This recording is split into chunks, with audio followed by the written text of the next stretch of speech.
தயிர் சட்னிக்கு 1 spoon oil விட்டு ஒரு பூண்டை உரித்து போட்டுக்கோங்க.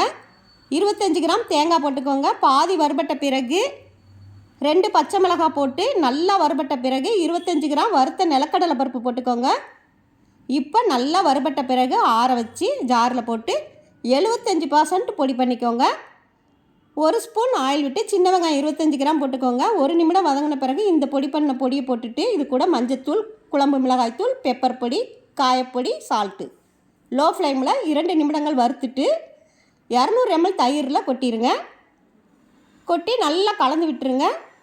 தயிர் புளிப்பு இல்லாமல் இருக்கட்டும். கூடுதல் மணத்துக்காக கொஞ்சம் மல்லி இலை போட்டுக்கோங்க. இட்லி தோசைக்கு நம்ம வச்சு சாப்பிட்டுக்கலாம். சாதத்தில் சின்ன குழந்தைங்களுக்கு லஞ்சுக்கு நீங்கள் கொடுத்து விடலாம். நல்லா பிசைஞ்சு சாதத்துக்கும் பிசைஞ்சு சாப்பிட ரொம்ப ரொம்ப டேஸ்டியாக இருக்கும். உடம்புக்கும் ரொம்ப ஹெல்த்தியாகவும் இருக்கும். ட்ரை பண்ணி பாருங்கள். தேங்க்யூ.